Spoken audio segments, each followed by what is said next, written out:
Lepaskan kami dari segala berhala dunia. Agar di hidup ini tangan kami tidak menggenggam begini, termasuk terhadap harta. Agar kami menempatkan diri dan tahu diri bahwa Engkaulah yang telah membeli kami dengan harga yang mahal, darah anak domba Allah. Sampaikan sabdamu, firman yang berani. Celikkan mata kami, ajari kami untuk mengasihi-Mu lebih dari segala sesuatu. Sembunyikan hamba-hambamu di balik salib Yesus, dalam nama Yesus. Haleluya. Amin. Jadikan Yesus bertahta di dalam kehidupan kita, dalam hati ini. Tiada yang lain ya, Tuhan satu-satunya. Tantangan kita besar, karena kalau kita hidup di dunia ini kan banyak berhala. Sangat gampang hati bergeser tanpa kita sadari. Masalahnya karena kita ini masih hidup dalam darah dan daging. Jadi masih ada sifat duniawi. Bukan berarti kita cepat mati atau hidup aneh di gua atau gunung mana yang tinggi. Kita hidup di masyarakat sih. Tapi mari kita jaga hati kita supaya yang jadi Tuhan itu Yesus, bukan berhala apalagi mammon. Mammon itu bukan uang. Mammon berhubungan dengan uang. Mammon itu cinta akan uang. Karena kita semua bekerja tiap hari kan demi gaji atau profit. Ya kan? Tapi ministry seperti ini kan currency atau nilai tukarnya adalah jiwa-jiwa yang berharga di mata Allah, itu jiwa manusia. Tapi kalau Anda di marketplace kan bekerjanya untuk apa? Kan untuk keuntungan. Boleh nggak halal? Karena itu berkat Allah. Tapi pastikan hatimu diberkati. Jadi hati jangan salah. Karena itu saya mau bicara tentang satu hal ini yang sensitif hari-hari ini, apalagi orang-orang mulai menggila. Di zaman edan seperti ini semua orang berebutan. Tapi sebenarnya ya, kita ini kejar apa sih? Seperti kesebelasan, kejar-kejar bola kan jelas golnya. Tapi kalau kita hanyalah hidup demi supaya kita kaya sekaya-kayanya, emangnya tujuannya, emangnya kekayaan seperti itu bisa memberi bahagia? Nggak tentu sih. Apa yang lebih murahan di level rendah itu ada kenikmatannya sendiri. Yang mahal juga ada. Setiap level itu ada kenikmatan dari Tuhan. Karena itu saya ajak kita untuk berhati-hati dengan yang namanya filsafat dunia atau fantasi belaka. Hati-hati dengan seorang tuan bernama Mammon. Itu judulnya hari ini. Catat itu, seorang tuan bernama Mammon. Karena Mammon itu cintakan uang. Jadi kalau Mammon in, Jesus is automatically out. Nggak bisa kita layani dua tuan kan? Susah layani Allah dan Mammon. Kalau Mammon di dalam hati, Yesus pasti keluar. Tapi kalau Yesus masuk di hati, Mammon harus out. Kita baca dulu hal mengumpulkan harta di Matius pasal 6 ayat yang ke-19 sampai 24. Saya bacakan semua. Janganlah kamu mengumpulkan harta di bumi ngengat dan karat merusakkannya dan pencuri membongkar serta mencurinya. Tetapi kumpulkanlah bagimu harta di sorga ngengat dan karat tidak merusakkannya, dan pencuri tidak membongkar serta mencurinya. Karena di mana hartamu berada, di situ juga hatimu berada. Mata adalah pelita tubuh. Jika matamu baik, teranglah seluruh tubuhmu. Jika matamu jahat, gelaplah seluruh tubuhmu. Jadi, jika terang yang ada padamu gelap, betapa gelapnya kegelapan itu. Tak seorang pun dapat mengabdi kepada dua tuan. Catat itu ya. Karena jika demikian, ia akan membenci yang seorang dan mengasihi yang lain. Atau ia akan setia kepada yang seorang dan tidak mengindahkan yang lain. Kamu tidak dapat mengabdi kepada Allah dan kepada Mammon. Mammon sekali lagi bukan uang. Uang itu bisa menjadi sarana yang baik sekali. Actually, sesungguhnya uang itu tidak dosa. Uang itu tidak jahat. Yang jahat itu hati manusia yang greedy dan serakah. Uang bisa membahagiakan orang tua kita. Kita bisa berbakti sama orang tua. Kalau kita punya uang, kita bisa belikan sesuatu. Atau belikan traveling perjalanan supaya orang tua pumpung masih bisa jalan-jalan. Ya kan? Nanti suatu hari kalau dunia ini bisa dibuat jalan-jalan lagi setelah pandemi, kepingin sih di bucket list mungkin orang tua papa mama kepingin pergi ke mana. Sekarang anaknya sukses, bisa belikan tiketnya. Uang juga bisa membantu orang sekolah. Ya kan? Sekolah tinggi-tinggi. Salah satu beban keluarga kami juga melihat orang lain bisa sekolah. Jadi sebenarnya uang itu nggak jahat. Tapi mamon itu bukan uang. Mamon itu cinta akan uang, akar segala kejahatan. Coba saya jelaskan sekarang ayat per ayat, supaya kita bisa introspeksi apakah sekarang Yesus di hati atau sudah diganti. Ayat 19, janganlah kamu mengumpulkan harta di bumi. Wah, banyak orang anti. Apalagi pengusaha. Gimana dong pastor, masa saya nggak boleh mengumpulkan uang? Coba perhatikan dulu kalau baca Alkitab itu ada maksud Tuhan di dalamnya. Jadi kita lebih baik mendengarkan sebelum kita komentar. Janganlah kamu mengumpulkan harta di bumi, bukan berarti jangan mengelola. Tapi hatimu jangan melekat di sana jikalau hartamu bertambah. Bahkan saya tambahkan artinya supaya Anda belajar. Kata mengumpulkan harta di bumi, kata mengumpulkan itu dalam bahasa Yunani artinya idolize. Jangan mendewakan, jangan mengidolakan money. Ya. Orang kalau mengidolakan itu kan fantasi. Coba ya, kita punya seorang idol, siapa gitu yang kita idolakan. Dari jauh sih tampan atau cantik sekali, cakep rasanya itu adalah pasangan idaman. Tapi kalau sungguhan kawin sama dia nggak tentu tahan loh. Nggak tentu tahan. Karena realita beda. Fantasi money itu nggak sama nanti disambung ke reality. Ada banyak perbedaannya. Kita kira uang bisa membeli semacam kebahagiaan atau yang kita dambakan. Ternyata waktu kita punya, nggak kunjung datang itu kebahagiaan. Jadi jangan mengumpulkan itu, jangan idolakan. Kata mengumpulkan itu artinya treasure. Do not treasure money. Jangan kita itu mengidolakannya. Jangan kita overestimasi. Jangan kita itu value atau menilainya lebih tinggi daripada aslinya. Uang itu baik sekali lagi. Kalau di tangan orang baik. Uang itu baik, benar, kalau di tangan orang benar. Uang itu bisa menjadi hamba yang sangat baik bagi orang yang tahu bagaimana mengelolanya dengan hati yang bijaksana. Tapi ada pepatah juga di dunia, uang juga bisa menjadi tuan yang sangat jahat. Karena demi uang, orang bersedia untuk mencuri, membunuh, bahkan menghalalkan segala cara. Janganlah kamu mengumpulkan harta di bumi, jangan mengidolakannya. Sebab di bumi, ngengat dan karat merusakkannya, dan pencuri membongkar serta mencurinya. Betul loh. Kalau kita mau cari uang demi supaya punya uang saja, nanti kalau sudah punya uang, kita perlu keluar uang lebih banyak untuk jaga uang kita. Beli barang mewah, nanti perlu jaga pengamanan. Perlu beli pengamanan. Bentuknya barang kek atau manusia yang menjaganya, kita akan keluar lebih banyak uang untuk jaga uang kita yang sekarang jadi barang. Belum lagi nanti di bumi ngengat karat, ada aja, mau simpen mana aja pasti ada loopholes-nya. Mau simpen apapun pasti ada celahnya. One way or another tidak ada investasi yang paling aman di bumi, nggak ada. Kecuali kita mengelola dengan bijaksana.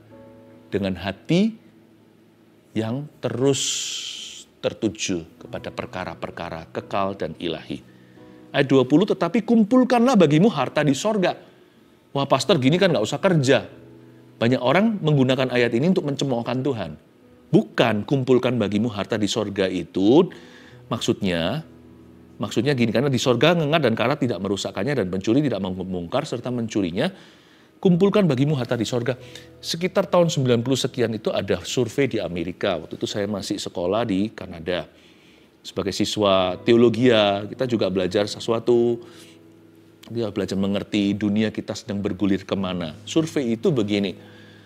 Yang saya waktu itu juga pelajari, 20 orang-orang Amerika atau di Amerika Utara, Amerika Kanada, mereka yang berpenghasilan $25.000, ditanya, untuk beli mimpimu itu berapa duit sih?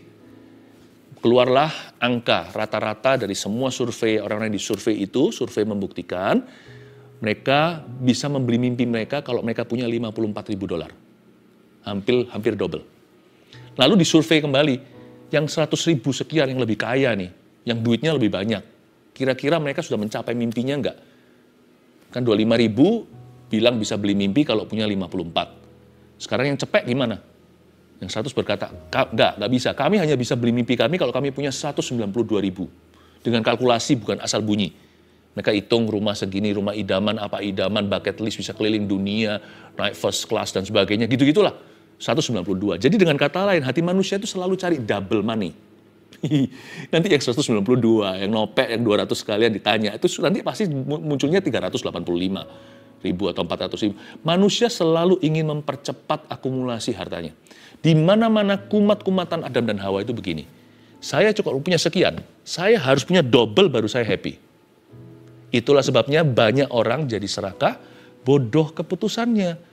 Dia cari di mana ada lubang, ada keranjang yang bisa magic show. Tidak ada apa-apa, keluar kelincinya. Saya taruh uang segitu, nanti kembalinya jangan double-double aja, kurang sekarang. Kalau bisa itu terus. Namanya passive income. Tuhan tidak pernah memberkati pasif. By the way, supaya mengerti, Tuhan memberkati kelola. Pasif yang keluar itu dari kerajinan, kalau itu sudah di jalan, itu sinergi dengan berkat Tuhan. Tapi kalau kita taruh gitu aja magic show, ada lalu nggak ada, itu kemungkinan besar adalah keranjang maut yang ada bahayanya. Saya ngomong begini karena saya digerakkan sama Roh Kudus untuk minggu ini berbicara banyak tentang profesi Anda, bisnis pekerjaan. Nanti next saat teduh ini, saya akan doakan untuk profesi Anda ya. Nggak usah bawa apa-apa macam-macam. Saya cuma minta tangan Anda nanti terulur aja di depan layar kaca Anda atau gadget Anda. Nanti saya mau doa dan urapi. Next saat teduh ini, saya akan bicara tentang profesi, tentang berkat Tuhan lewat Abraham. Tapi sekarang saya kasih peringatannya dulu. Berkatnya nanti, sekarang bicara tentang warningnya. Karena banyak orang hari-hari ini menjadi bodoh. Saya mengasihi Anda dengan pastoral heart, dengan hati gembala. Seperti Yesus kalau lihat banyak orang itu dia masih hatinya. Dia merasa berbelas kasih, melihat mereka seperti domba kelelahan, dimanipulasi, dieksploitasi.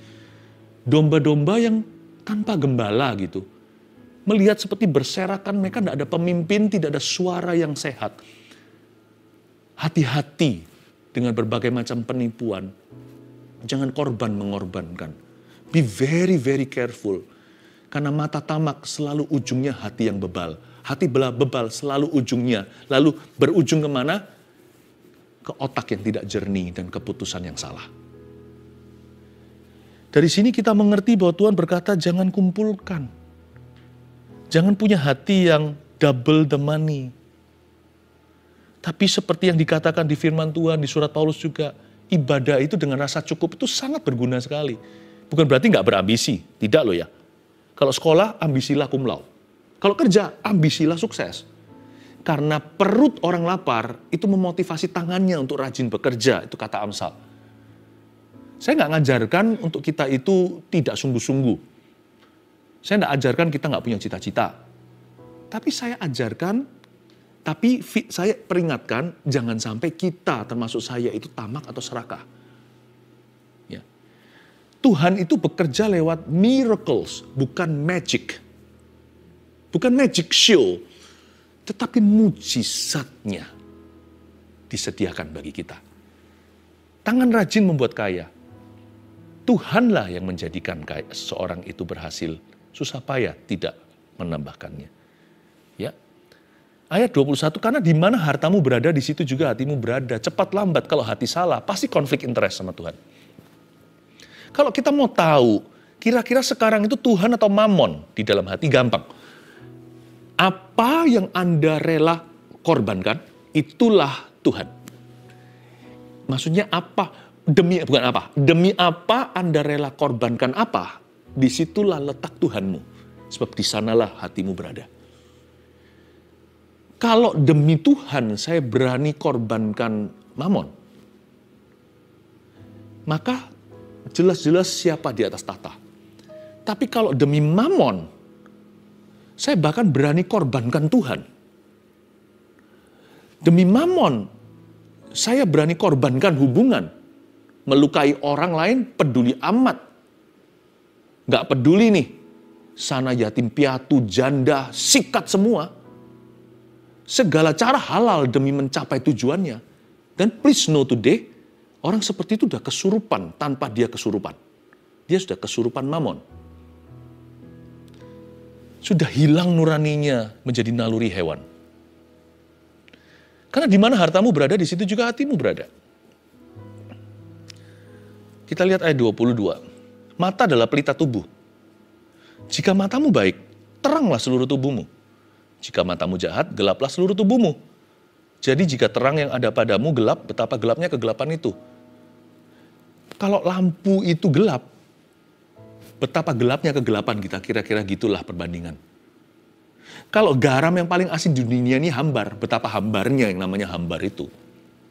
Mata adalah pelita tubuh. Mata kita itu selalu digoda dengan keinginan. Berbahagialah orang yang buta kadang-kadang, karena mereka tidak melihat glamor dunia. Mereka lebih bisa merasakan perasaannya. Mereka dengarkan suara orang, bisa menghargai makanan enak. Dia nggak lihat kalau dia makan itu apakah bangga dilihat orang, dia bahkan nggak tahu apakah ada orang yang melihat dia atau nggak, pokoknya enak. Dikasih yang mahal ya enak kalau yang enak, dikasih yang murah ya enak kalau enak. Ya kan? Jadi dia lebih real.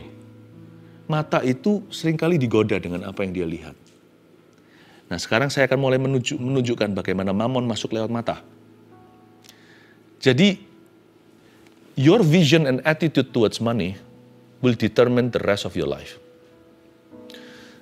Visi kita, penglihatan, apa yang kita lihat atau visi hidup kita dalam konteks keuangan, kehidupan keuangan kita dan sikap hati kita terhadap uang akan menentukan seterang apa hidupmu atau segelap apa hidupmu. Karena jelas-jelas Alkitab berkata, akar segala kejahatan itu cinta akan uang.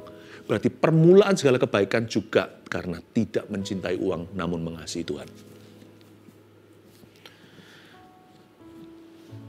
Itulah sebabnya kalau seorang pria ya, ibu-ibu yang sudah menikah, kalau Anda lihat suami Anda sudah mulai nggak beres tentang uang, be very careful, berdoa puasalah. Berarti sebentar lagi anything goes, apapun boleh, apapun jadi. Pokoknya kalau soal money dia nggak beres, hati-hati, udah. Pernikahanmu dalam bahaya, sekalipun kelihatannya itu keuangan Anda juga nikmati.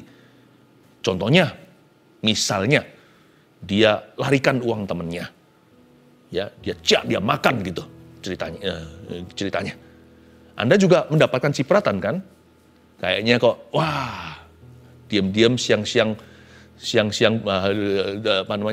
hari masih siang, tiba-tiba datang rezeki begitu. Keluarga Anda tiba-tiba makmur. Hati-hati ya.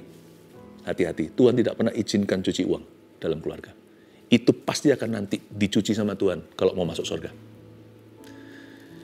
Bisa dapat sekarang, nanti habisnya di kemoterapi. Itu uang harus ludes. Itu harus, kalau mau masuk surga.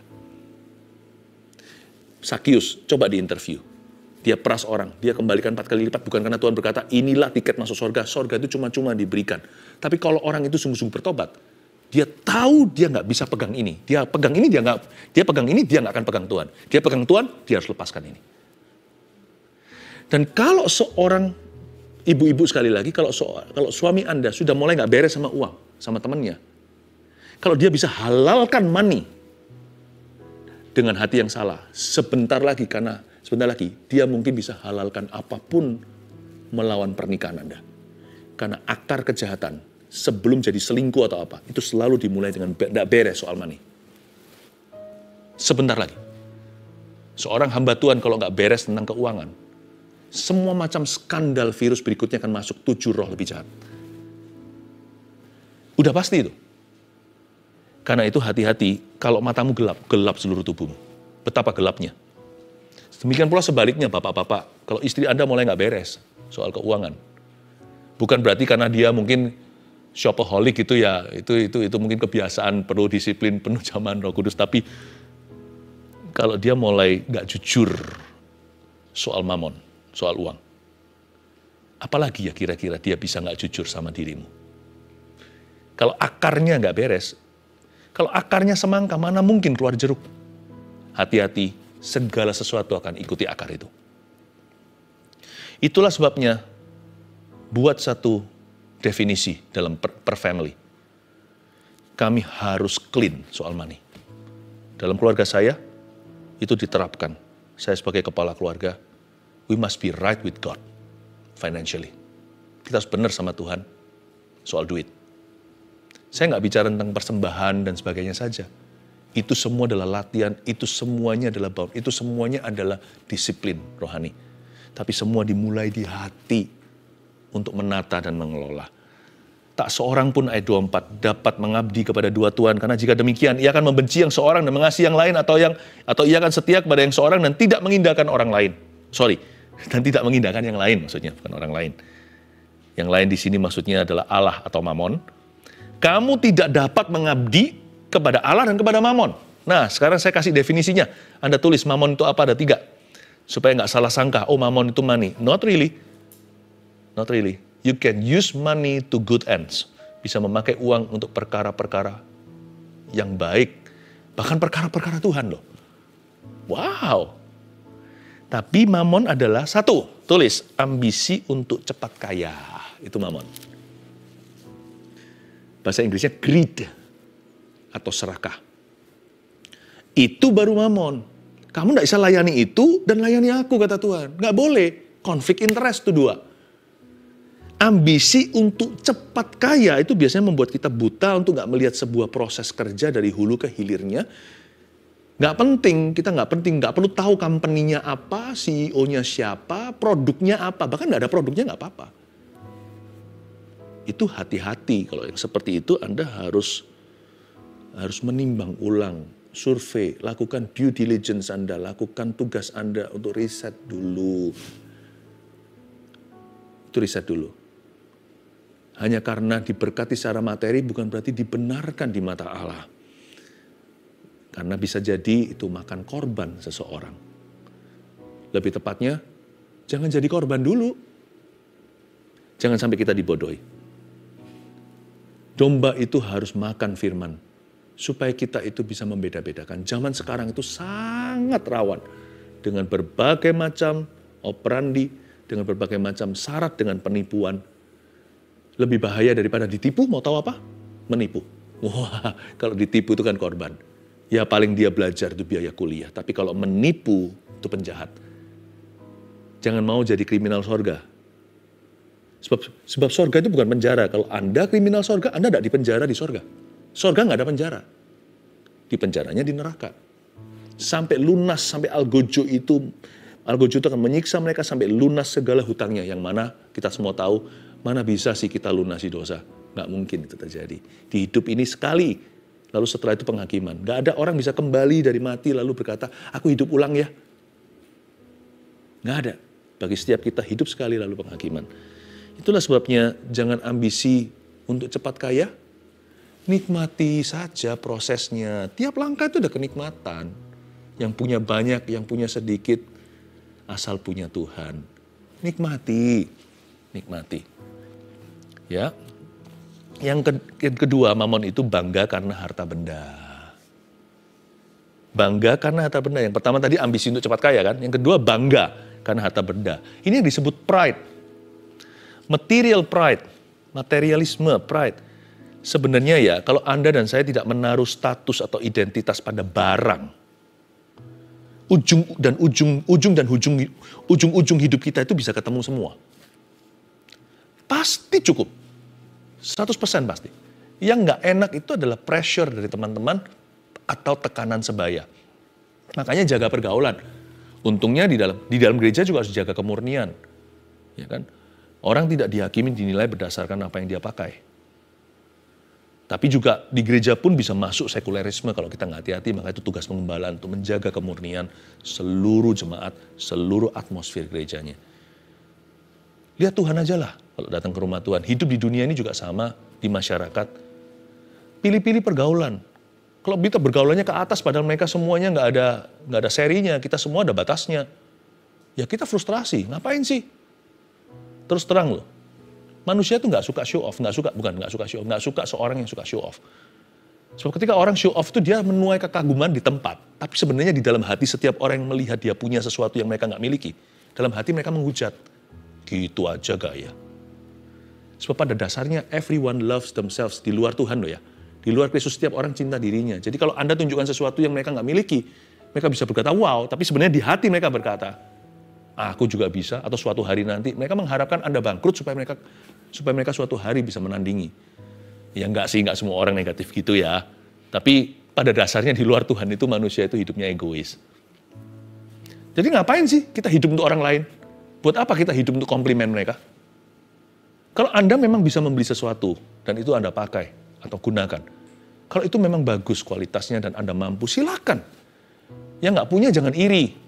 Karena orang itu dapatnya dari berkat Allah, karena dia rajin ceritanya, contohnya. Jangan iri. Isan, yo isan kau. Satu gunung ada gunung lebih tinggi. Satu jurang juga ada jurang yang lebih rendah. Anda bisa iri, kita bisa iri dengan orang di atas, kita menghujat, mengecam, mencibirnya. Tahukah Anda, di bawah Anda, di Sudan, di tempat-tempat perang, di Ethiopia, di mana-mana itu, masih ada orang-orang yang melihat Anda dalam kemiskinan, melihat kita dalam kemiskinan kita itu, dan mereka berkata, wow kaya raya, dan mencibir kita. Air bersih aja dibuat kumur-kumur sembarangan, mandi aja nggak hemat-hemat. Kalau kita mandi harusnya begini, mandi sebentar keluar, matiin. Karena mereka harus timba, jalan berkilo-kilometer, air kotor lagi untuk mandi dan kumur dengan semua jentik-jentik di dalam mulutnya. Anda bisa kumur dan itu keran mesti terus buka. Mereka bisa mencibirmu dan berkata, konglomerat orang itu. Padahal kita orang pas-pasan, bahkan cenderung kekurangan. Jangan cibir, supaya jangan dicibir. Tapi kalau Anda beli sesuatu dan itu untuk kenikmatanmu, silahkan. Tapi pastikan itu untuk kenikmatan karena berkat Tuhan menimbulkan rasa syukur, bukan karena kita sok-sokan atau kita tunjukkan. Karena kita tidak perlu bangga sih karena harta benda. Kita punya karena anak anugerah. Ujung daripada setiap benda yang kita miliki atau harta yang Tuhan beri, itu bukan kenikmatan kita, tapi rasa ucapan syukur. Kalau sampai kita punya benda mahal, tapi nggak mengucap syukur, ujungnya juga percuma, berarti gagal Tuhan kasih berkat itu dalam hidupmu. Jangan bangga karena harta benda. Sebab orang kalau nggak bangga karena benda atau barang, itu ujung-ujung hidupnya itu ketemu semua. Bisa pas dengan semua tagihannya setiap bulan. Yang membuat susah itu adalah batin ini loh. Digocoh terus lihat orang lain kok punya, kok miliki. Aku udah umur segini kok dia bisa begitu di umurku. Aku kok belum bisa apa-apa. Itu loh, orang-orang yang suka cari masalah buat susah hidupnya. Kita ini semua bakat alam, sudah bisa buat susah diri sendiri. Padahal Tuhan gak suruh. Mendingan saya berkata, Tuhan terima kasih Tuhan. Rumput loh, rumput di halamanku itu lebih hijau daripada rumput tetangga. Atau kalau rumput tetangga lebih hijau, saya nggak iri. Karena bil airnya lebih tinggi. Saya agak ada sedikit coklat-coklatnya nggak apa-apa. Saya bersyukur dan berterima kasih. Thank you Tuhan. Di rumput ini aku main bola sama anak-anakku. Ya nggak seijo sebelah situ. Nggak apa-apa Tuhan. Yang penting aku nikmati keluargaku. Itu dia. Saya doa ini saya beban sekali karena saya nggak mau satu pun keluarga saat teduh ditipu. Pahami itu. Dan saya catat baik-baik. Dalam nama Yesus, dengan kuasa rohani yang Tuhan berikan, saya larang Anda menipu siapa-siapa. No. Not keluarga saat teduh. Paham itu? Yang ketiga, berhala dalam jiwa. Itu mamon. Nah yang ini susah untuk kita buktikan. Karena yang tahu, yang ngerti hanya hati sendiri. Tapi tanda-tanda bahwa kita mulai kolesterolan karena money, itu bagaimana? Susah fokus orangnya. Serabutan, mulai apapun iya. Sudah nggak punya discernment. Karena mamon itu bicara tentang ambisi untuk cepat kaya dan bangga karena harta benda. Tapi juga mamon itu simply bukan money atau apa, itu berhala dalam jiwa. Udah nggak jelas di dalam dia. Ini orang nggak tahu apa yang dia mau. Kita kadang-kadang begitu. Dan dibutuhkan Roh Kudus untuk menemplak kita. Dan orang yang sudah kena berhala demikian, mau tahu nggak itu berhala atau bukan? Itu kalau dipencet, itu ada bunyinya, marah. Itu kalau sekali kepencet langsung marah di area itu, berarti itu luka basah. Kalau kita nggak kenaan di area tertentu, apalagi di area money, oh my goodness. Udah jelas sekali bahwa ada something wrong di dalam jiwa kita. Ya, contohnya, kalau ada orang disinggung sedikit berat badannya, ngamuk bukan main, udah kepahitan, itu mungkin dia ada isu di area itu. Ada orang di area tertentu, tapi kalau kita bicara tentang uang, udah semua yang lainnya Tuhan, 90% semuanya Tuhan Yesus boleh jadi raja. 10% saja dari kehidupanku, yaitu kehidupan keuangan. Ini 10% ini 100% milikku. Kau jangan coba otak-atik. Siapapun Tuhan utus, baik itu keluarga sendiri atau hamba Tuhan atau siapapun juga bicara soal itu, langsung alergi. Langsung angry. You nggak mengerti situasi dan sebagainya. Itu pratanda bahwa Anda sudah kena. Udah kena itu, udah hook di jiwanya. Berhala dalam jiwa. Sekali lagi saya baca, kamu tidak dapat mengabdi kepada Allah dan kepada Mamon. Mari kita berdoa hari ini, jadikan Yesus sebagai Tuhan dan Raja. Percayalah, burung pipit di udara dia pelihara, bunga di padang dia hiasi. Nanti next saat teduh, saya bicara soal profesi dan memberkati. Tapi sekarang, mungkin beberapa dari antara kita perlu bertobat dari kesalahan kita. Jangan miliki ambisi untuk cepat kaya ya. Bekerja aja secara rajin, gak usah lihat skornya, main tenis terus sampai lawannya kalah. Dikit-dikit lihat skornya malah di-smash terus sama lawannya. Bukan ambisi cepat kaya, excellent dalam perbuatannya. Nanti kan Tuhan angkat. Ya, dan jangan banggakan harta benda, kebanggaanmu harusnya kepada perkara-perkara non-materi, khususnya yang kekal sifatnya. Dan jangan sampai ada berhala dalam jiwa, karena Yesuslah Tuhan segenap hidup kita. Tuhan Yesus basuh kami dengan darah-Mu yang mahal. Haleluya.